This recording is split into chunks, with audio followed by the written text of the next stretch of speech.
Hi, let's talk a little more about valves, brass instruments, and how they work.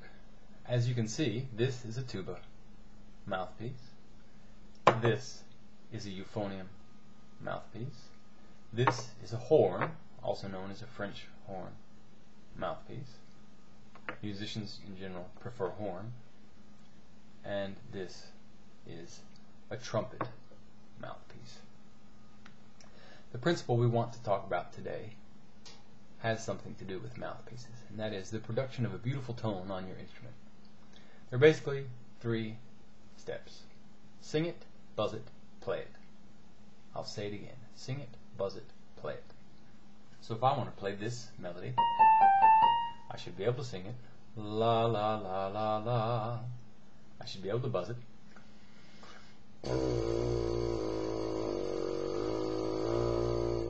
And then I should be able to play it.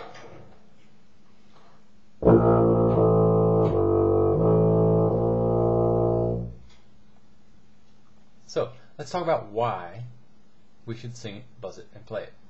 It has to do with the difference between a piano and a valves brass instrument. If I see a key on a piano and press it, then there's no problem producing the pitch that I'm wanting to produce, because all I have to do is press the key. But on a valves brass instrument, if I press any given combination of valves, I could produce an infinite number of pitches using that fingering. For example,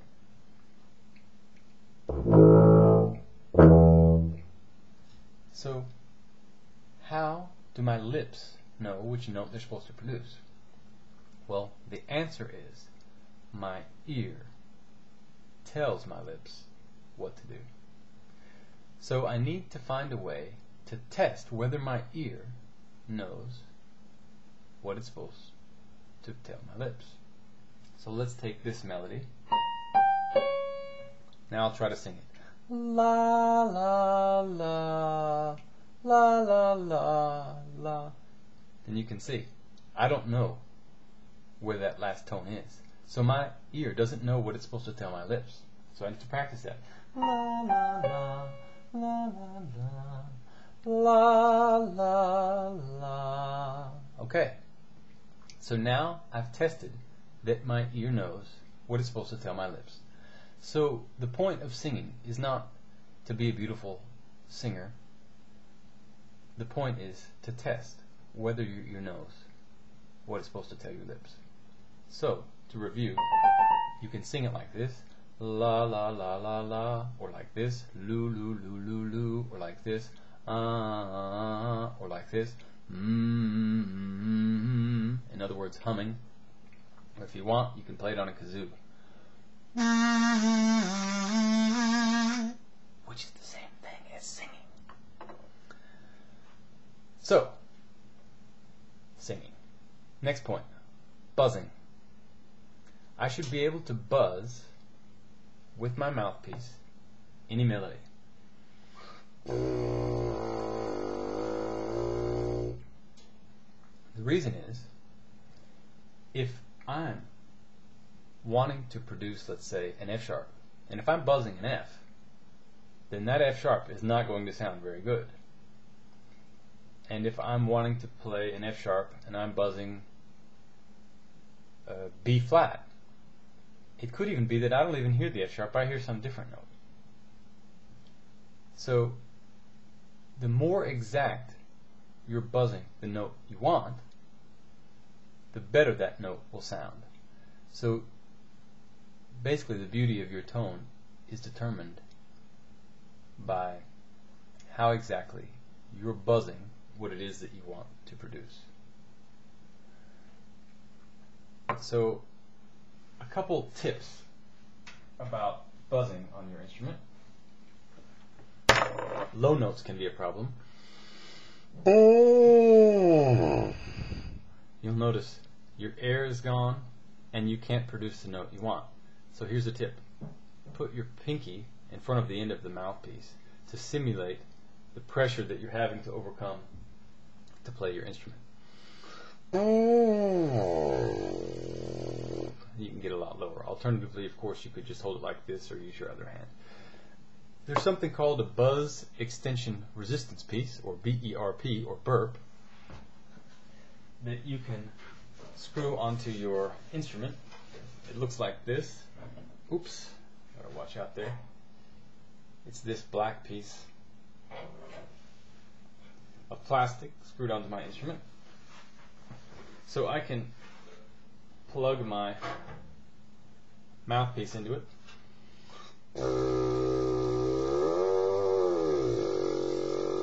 And play while I'm holding my instrument. And of course I could also play this piece and act like I'm doing the fingerings, or actually do the fingerings.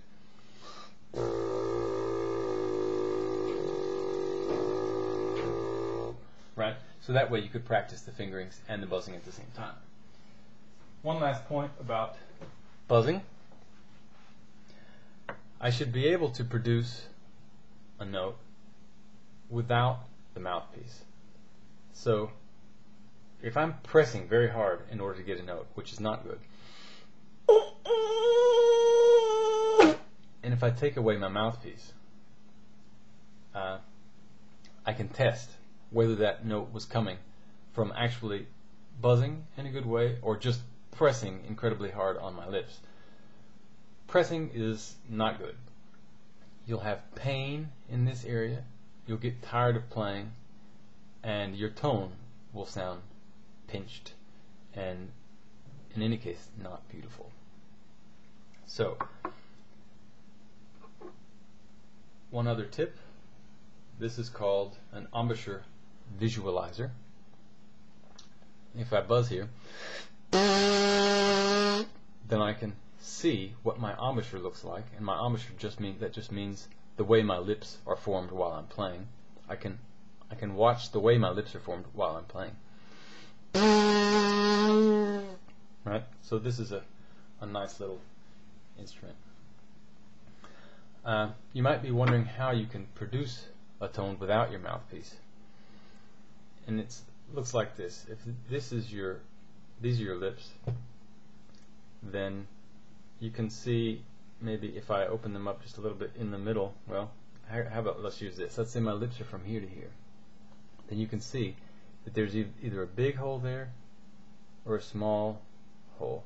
And usually there's a very small hole for a high note and then a somewhat bigger note for a low note. So it looks about like this. Well, let's try that again. Right, so if that helps you any, that's what an embouchure looks like while you're playing. So, now you know a little more about the production of a beautiful tone on your instrument.